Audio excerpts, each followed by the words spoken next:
Hallelujah. अब जब ऐसे लोग जो अनपढ़ हैं, बाइबल को नहीं समझते, जस्ट एक सब्जेक्ट की तरह पढ़ के आपको वीडियो पे आ जाते हैं, उसको मैं समझाना चाहता हूं। लूत वो व्यक्ति था जब सदोम अमोरा नाश हुए तो लूत, उसकी पत्नी, उसकी बेटियां और उसके दामाद को उसने कहा आओ हम चलें, क्योंकि दूत इसको नाश करने वाले हैं। तो जब उसके दामाद जो थे वो उस बात को नहीं समझे, क्योंकि वो पापी जाति में रहते थे, उसने मजाक उड़ाया कि चल भाग यहां से। तो लूत निकला, उसकी पत्नी निकली, उसकी बेटियां निकली। तो प्रभु के दूतों ने कहा था पीछे मुड़ के मत देखना। लूत की पत्नी ने पीछे देखा, नमक का खंबा बन गई, रह गया लूत और उसकी 2 बेटियां। जब उनकी बेटियों ने देखा कि कोई संसार का मनुष्य नहीं है जो बच्चा पैदा हो सके हमसे, तो उसने अपने बाप को शराब पिला के बच्चों को पैदा किया। यह पाप था। इसीलिए वचन कहता है, व्यवस्था विवरण 23 उसकी 3 आयत में, अब उन बच्चों का नाम लिखा, कोई अम्मोनी या मोआबी यहोवा की सभा में ना आने पाए। अब अपनी स्क्रीन पर आप देखोगे,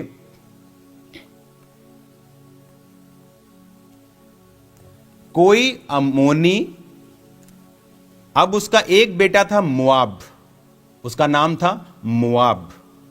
उसका एक बेटा दूसरी औरत जो दूसरा पैदा हुआ, उसका नाम था अम्मोन। जो बड़ा था मोआब, अम्मोन, ये लूत की बेटी से पैदा हुए थे। अब पाप तो हो गया, तो ये कोई परमेश्वर ने एक्सेप्ट थोड़ी किया इसको। परमेश्वर ने क्या कहा, सुनो उसका न्याय। कहता कोई अम्मोनी या मुआबी यहोवा की सभा में ना आने पाए। यहोवा कहता, परमेश्वर कहता, ये जो पापी जाति है, ये जो तुम्हारे व्यभिचार से पैदा हुई है, कहता मेरी सभा में ये ना आने पाए। कहता किंतु 10 पीढ़ी तक उसके वंश का कोई भी यहोवा की सभा में ना आने पाए। 10 पीढ़ी तक।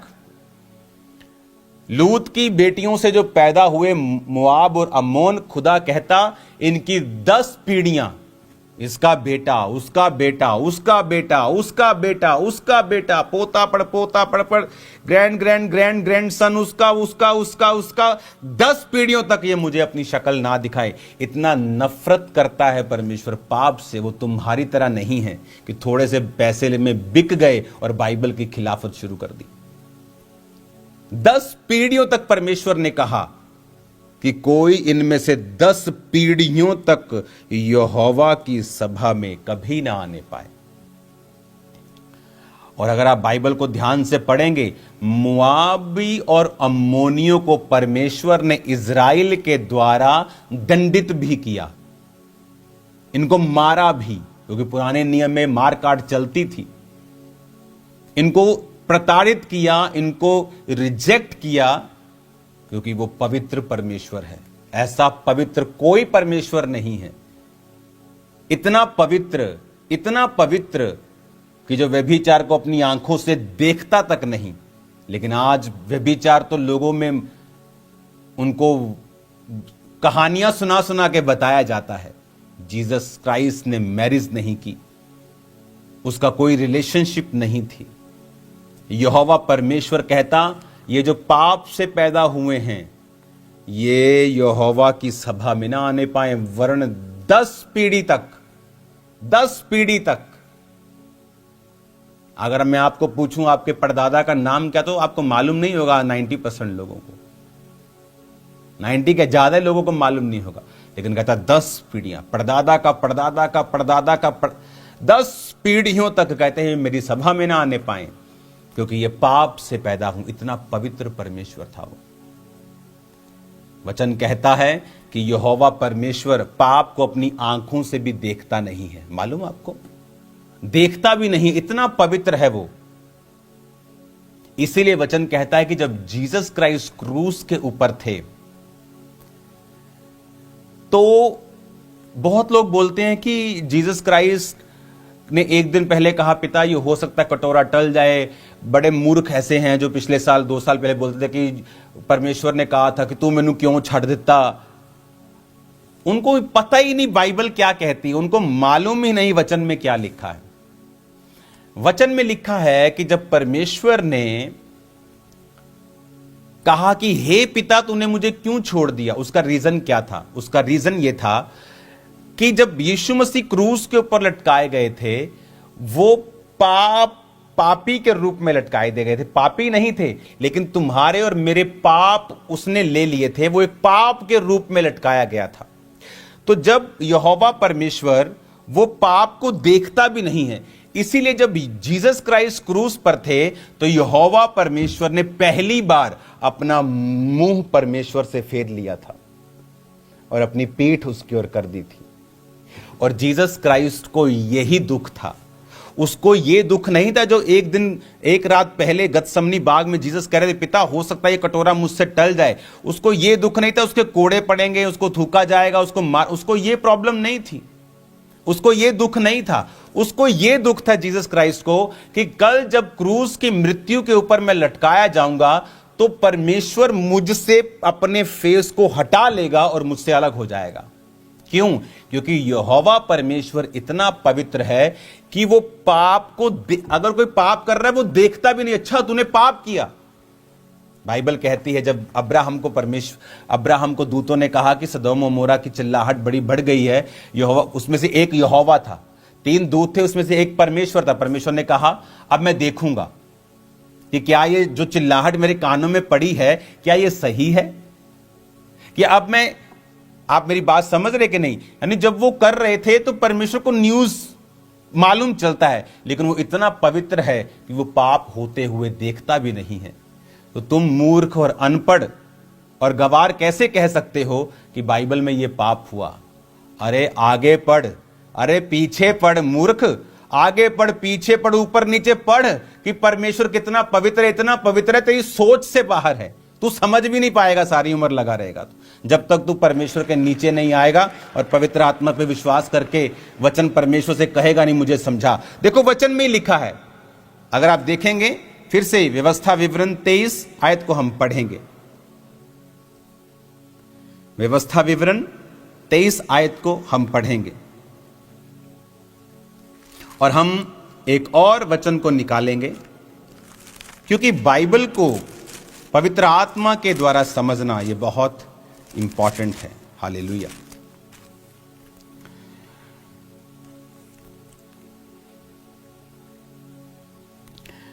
उत्पत्ति 19 उसकी 36 आयत में लिखा है, इस प्रकार से लूत की दोनों बेटियां उसके पिता से गर्भवती हुई, एक पुत्र जनी, बड़ी पुत्र जनी उसका नाम मुआब रखा, वह मुआब नामक जाति का मूल पिता हुआ। छोटी पुत्र जनी उसका नाम बेनम्मी रखा, जो अम्मोनियों का पिता हुआ। अब हम आएंगे फिर से कि ये था पाप का समय और अब था न्याय का समय। अब वो न्याय हमने पढ़ा, व्यवस्था विवरण की आयत को हम फिर से पढ़ेंगे।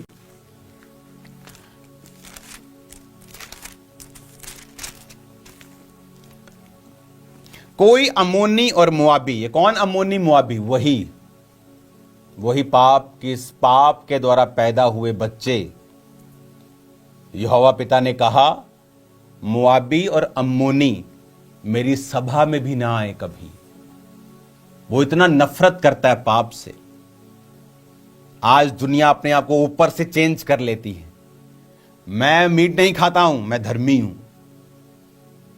लेकिन तुमने मार कुटाई करना नहीं छोड़ा, विरोध करना नहीं छोड़ा, गुस्सा वैर विरोध तलवारों को चलाना तुमने नहीं छोड़ा, और तुम कहते हो मैं धर्मी हूं। एक धर्मी कभी नहीं मारता।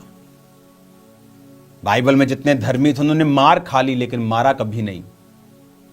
और वचन क्या कहता है? वचन कहता है अम्मोनी मुआबी यहोवा की सभा में ना आने पाए, उनकी 10वीं पीढ़ी तक कोई यहोवा की सभा में ना आने पाए। 10वीं पीढ़ी, इमेजिन करो, मैं सोच सकता हूं 10वीं पीढ़ी, 10 पीढ़ियां परमेश्वर ने कहा, 10 पीढ़ियां, कि ये 10 पीढ़ियां मेरी सभा में ना आने पाए। पूरा 10 पीढ़ी तक, 10 पीढ़ी तक। मैं आपको बता रहा हूं, एक 10 अगर आप देखेंगे ना तो वो थाउजेंड्स में हो जाएंगे 10 पीढ़ी, तो इतने इतने बच्चे होते थे। एक एक आदमी के कितने कितने बच्चे, 50-50, 40-40 बच्चे भी होते थे, मल्टीपल वाइफ से। तो प्रभु ने कहा ये जो हजारों लोग हैं मेरी सभा में ना आने पाए, 10 पीढ़ियों तक कोई भी ना आने पाए, क्योंकि वो पवित्र परमेश्वर है। अधूरा ज्ञान बड़ा खतरनाक होता है और अधूरा ज्ञान बेइज्जती भी करवाता है। हालेलुया।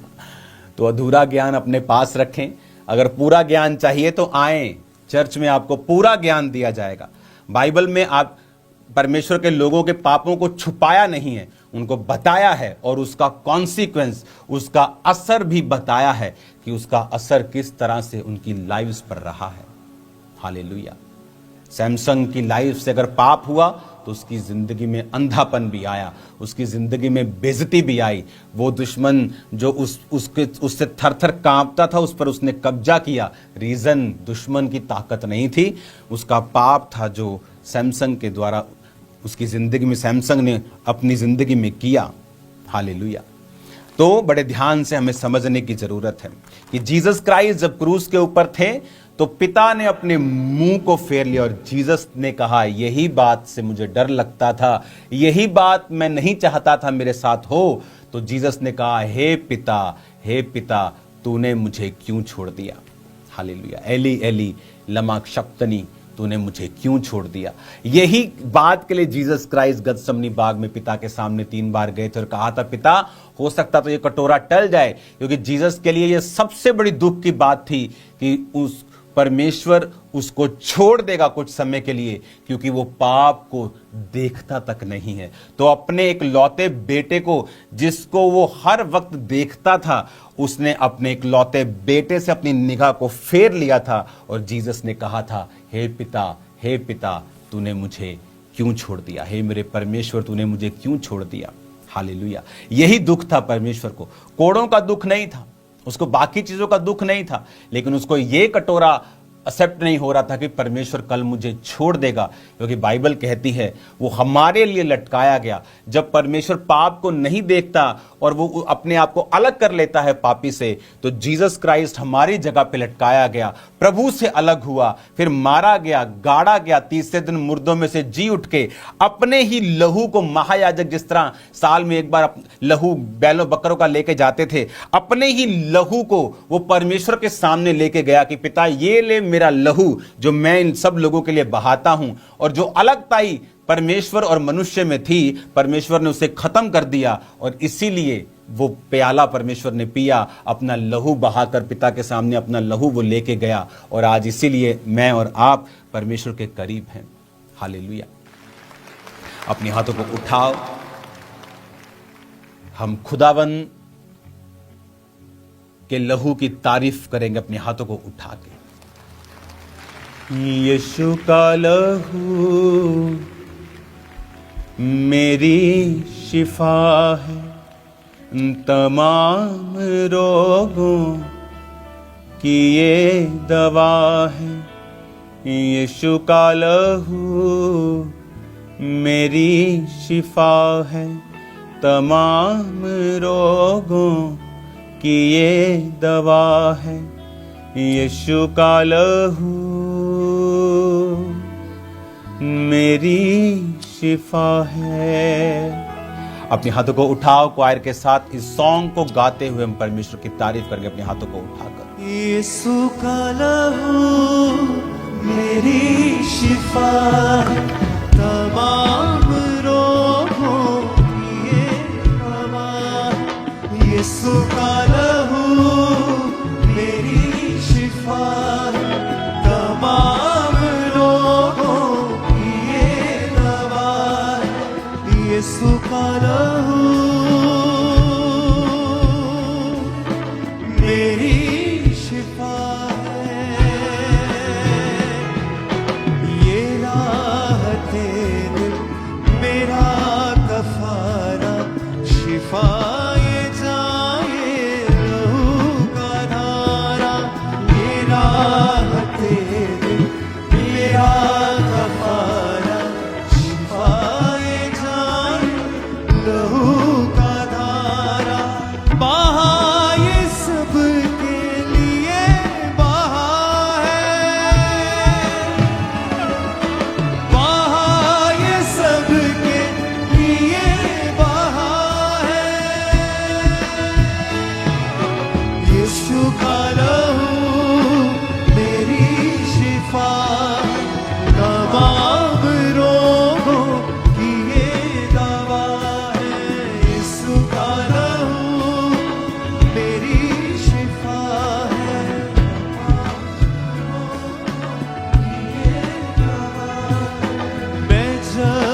पे आए, ये हर बाबा से मुझे बचाए। जब पुकारे ये मुझे आए, ये हर बाबा से मुझे बचाए।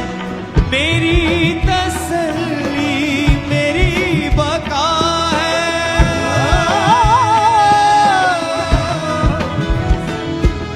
यीशु का लहू मेरी शिफा है, तमाम रोगों की ये दवा है। यीशु का लहू मेरी शिफा है, तमाम रोगों की ये दवा है। बचाई जिसने पहचान मेरी, बनी सी से है बात मेरी। बचाई जिसने पहचान मेरी, बनी सी से। उठाओ, धन्यवाद प्रभु यीशु मसीह। तेरे वचन को तेरे लोग समझे और बल को और ताकत को और ज्ञान को पाए खुदावन। कोई वैरी इनके सामने खड़ा ना हो सके, ऐसे ज्ञान से और पवित्र आत्मा की सामर्थ से भरे यीशु के नाम में, आमीन। एजेकियल की पुस्तक यहोजकेल जिसे हम हिंदी में बोलते हैं, उसको अभी मैं आपके सामने पढ़ूंगा और टीम आपको वही निकालना है जो मैं आप इंस्टेंटली बता रहा हूं। कुछ चीज़ें पवित्र आत्मा की ओर से होती हैं। यहोजकेल 1 उसकी 1 आयत को हम अपनी पढ़ेंगे। तो ये जो भविष्यद्वक्ता है इज़ेकियल, इंग्लिश में यहेजकेल, हिंदी में जो आप पढ़ते हैं, ये एक मैसेज हमें देता है बड़ा ही अजीब और बड़ा ही शानदार।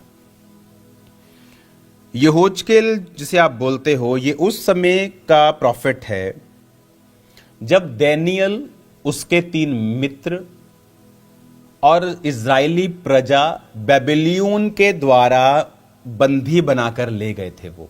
और क्यों बंदी बनाए थे मैंने आपको बताया था पिछले संडे।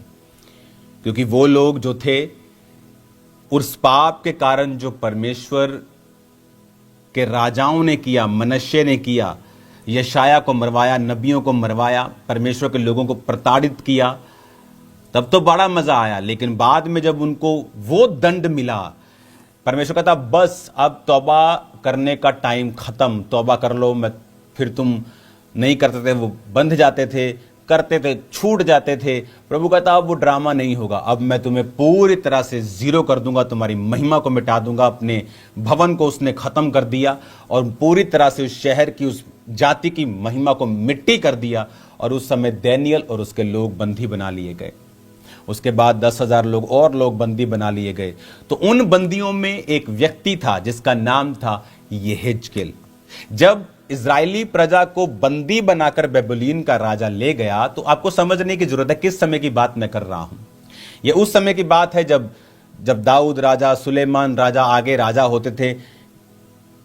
एक राजा हुआ हिजकिय्याह, जिसको परमेश्वर ने चंगा किया था कैंसर से। आपने उसकी स्टोरी पढ़ी। उसका बेटा हुआ मनश्शे, जो बिगड़ा हुआ था और उसने बहुत से पाप करवाए। तो प्रभु ने जब मनश्शे के पापों को देखा और यशाया उसने मरवाया और 2 भाग में बंटवा दिया, यशाया को चीर दिया था, तो प्रभु ने कहा था अब बस, अब तुम्हें एक बड़ी सजा दूंगा जिसका रिपेंटेंस नहीं होगा जल्दी। तो वचन कहता है उसके बाद बेबीलोन आए और उनको बंदी बनाकर ले गए। पूरी परमेश्वर की प्रजा को वो ले गए। उन्हीं लोगों में था दानियल, उसके 3 मित्र अबेदनगो, शद्रक, मेशक, हना, और उन्हीं में था यहेजकेल। उन्हीं में यहेजकेल था। और जब यहेजकेल की सेवकाई जब आप पढ़ते हैं, आप इसकी पुस्तक को जब पढ़ते हैं, आपको यह मालूम होना चाहिए कि जो यहेजकेल नबी था, ये उन बंदियों के साथ ही ले जाया गया था बेबीलोन में। यर्मिया भी इसी समय का था, इसी समय का जब दानियल थे, यहेजकेल थे। यर्मिया भविष्यद्वक्ता भी उसी समय का ही ऑलमोस्ट भविष्यद्वक्ता था। तो यहेजकेल जब ले जाया गया, तो वचन में लिखा है, यहेजकेल 1 उसकी 1 आयत में, 30वें वर्ष के 4थे महीने के 5वें दिन मैं बंदियों के बीच कबार नदी के तट पर था, तब स्वर्ग खुल गया और मैंने परमेश्वर के दर्शन पाए। यहोयाकीन राजा की बंधुआई के 5वें वर्ष के 4थे महीने के 5वें दिन को कसदियों के देश में कबार नदी के तट पर यहोवा का वचन बूजी के पुत्र यहेजकेल याजक के पास पहुंचा और यहोवा की शक्ति उसी पर वहीं प्रकट हुई।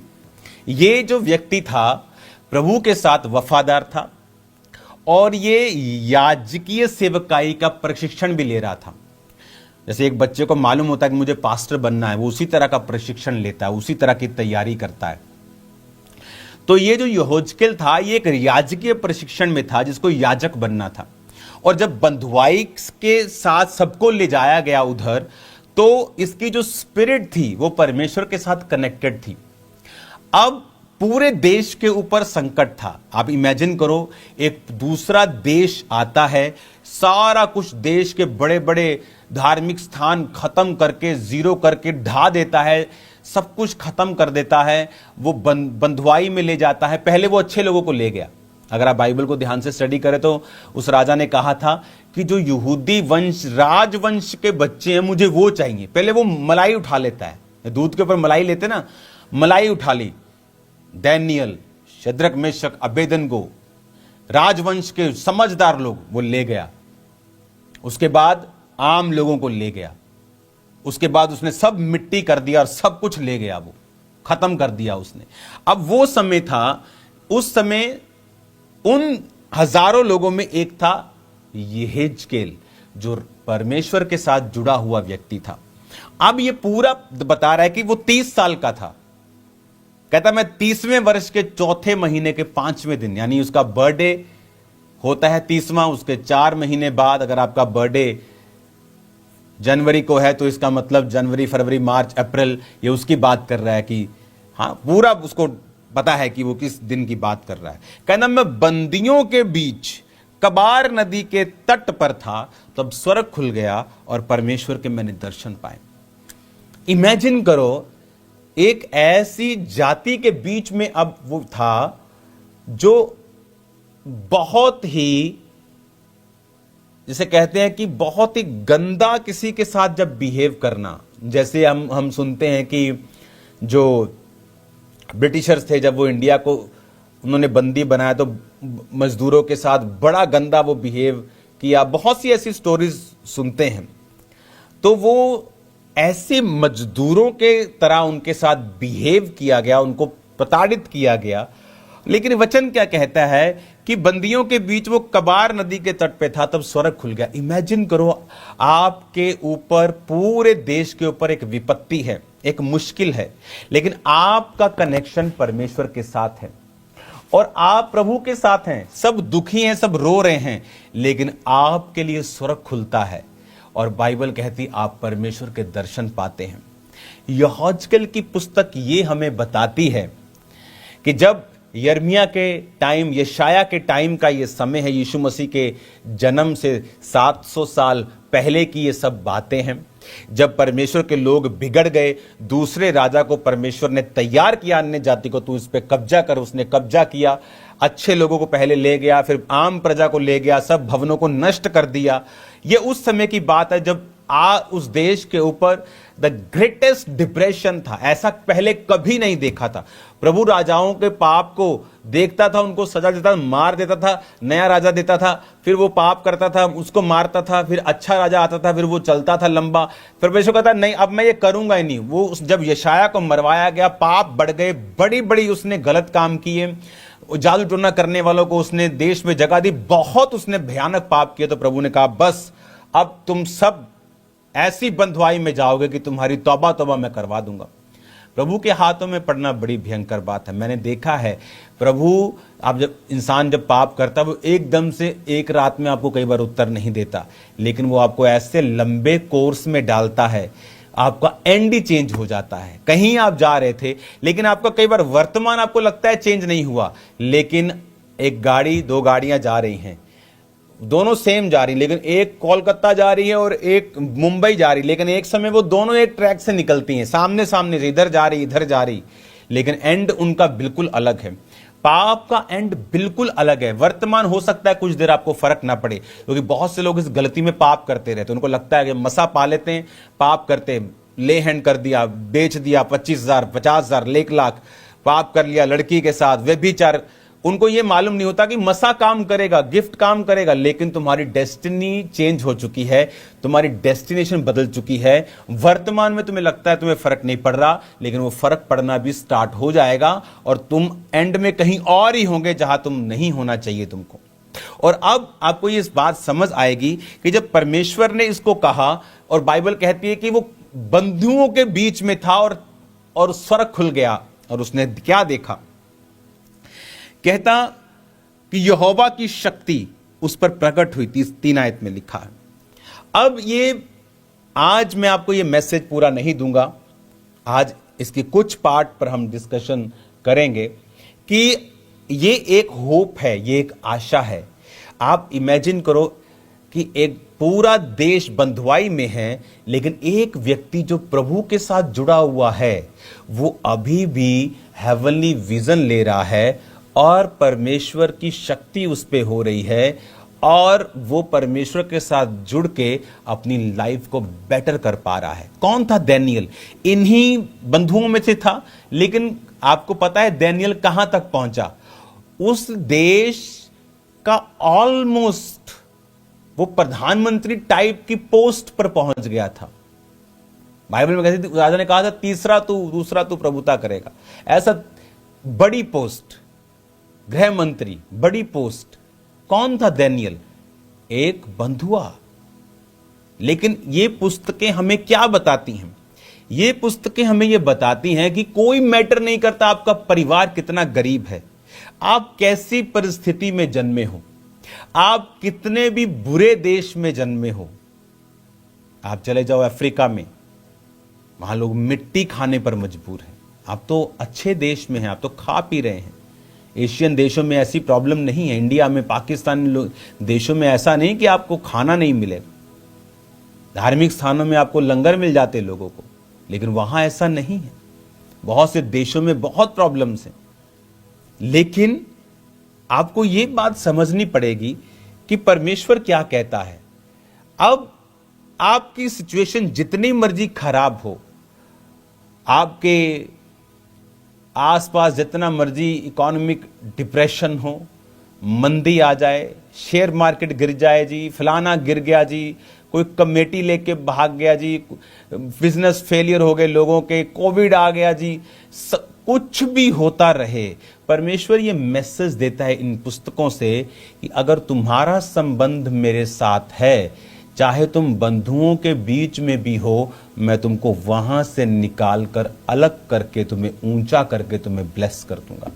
तारीफ करो जोर से खुदावंद के वचन के लिए। उसने कहा तेरा परिवार कैसा भी हो, तेरा बिजनेस, तेरा परिवार, आस पास तू जिस जाति में जन्मा है वो छोटी है, तू बहुत आदिवासियों में कहां भी तू जन्मा है, तू अपने आप को जितना छोटा तू समझ रहा है, लेकिन परमेश्वर कहता नहीं, अगर तेरे मेरे साथ संबंध है, अगर तू मेरे साथ जुड़ा हुआ है, अगर तू मेरी तरफ ध्यान दे रहा है, तो मैं तुझको उठाऊंगा, अपनी शक्ति तुम पर प्रकट करूंगा, तुमको दिन प्रतिदिन तुम्हारी वफादारी के हिसाब से उन बंधुओं के बीच में भी ऊंचा लेके जाऊंगा। आपको मालूम, जब शद्रक, मेशक और अबेदनगो, जब राजा ने कहा कि मेरी मूर्ति को जो दंडवत नहीं करेगा वो आग के भट्टे में डाल दिया जाएगा, वचन कहता है शद्रक, मेशक, अबेदनगो ने कहा हम नहीं करेंगे, तू आग के भट्टे में डालना है डाल दे।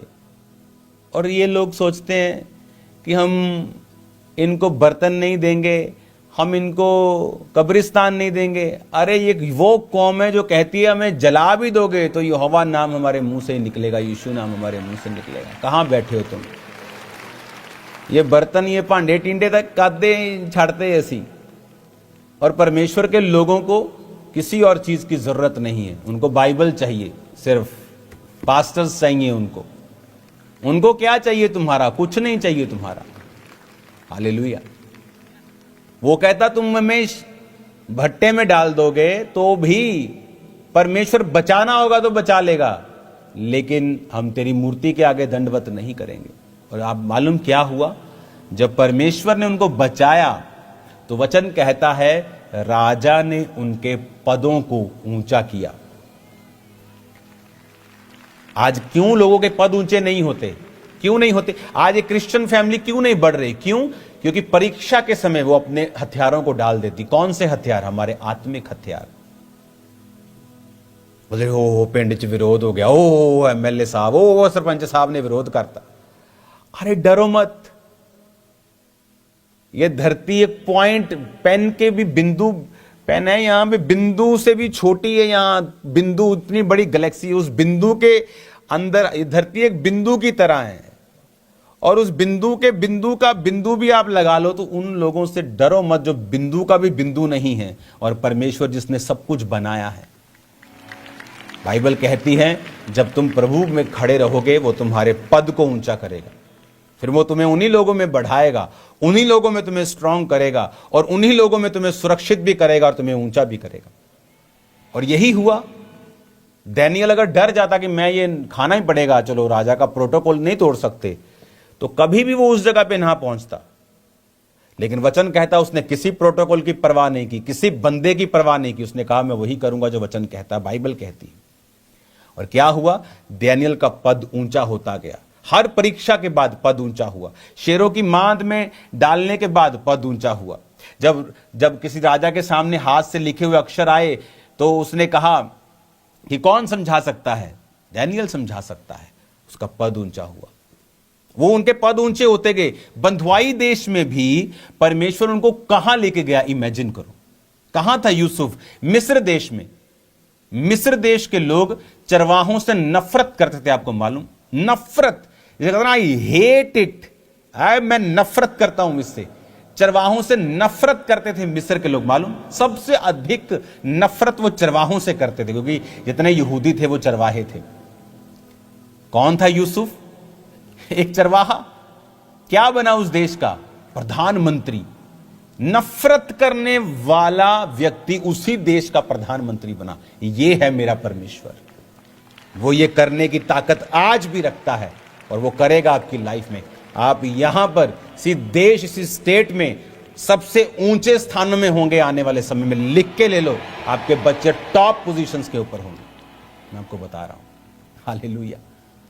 अड़े रहो और खड़े रहो परमेश्वर में, मान करो परमेश्वर के ऊपर, प्राउड करो कि हम खुदा को मानते हैं। वो जीवित परमेश्वर है, किसी का बुरा नहीं करता, किसी को श्रापित नहीं करता। अगर आज ये धर्म की लड़ाई होती तो जितनी रील्स परमेश्वर के खिलाफ बनी है, कितनों के गले कट जाते।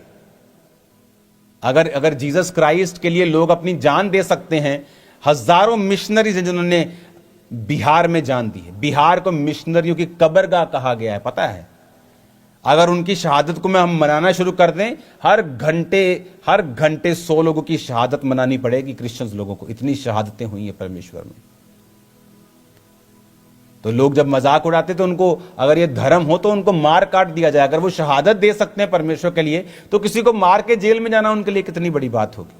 लेकिन वचन कहता है अपने दुश्मन से प्यार कर, अपने सताने वालों के लिए प्रार्थना कर, उनको आशीष दे, क्योंकि तू आशीष देने के लिए बुलाया गया। हालेलुया। सबको जय मसीह की। मैं जतिन बब्बर और आप देख रहे हैं मसीह परिवार चैनल। जैसे कि आप सब जानते हैं कि मैं इस चैनल पे प्रभु के अलग अलग दासों की वीडियोस डालता हूं, तो अगर आपको हमारा चैनल अच्छा लगता है तो आप इस चैनल को ज़्यादा से ज़्यादा सब्सक्राइब जरूर करें, ताकि आप प्रभु के वचन को सुन सके। वीडियोस को ज़्यादा से ज़्यादा शेयर करें, ताकि जिन लोगों तक वचन नहीं पहुंचा उन तक भी वचन पहुंच सके। सबको जय मसीह की। एक बार मैं आपसे दोबारा कहूँगा कि इस चैनल को सब्सक्राइब जरूर करें और वीडियोस को ज़्यादा से ज़्यादा शेयर करें। जय मसीह की।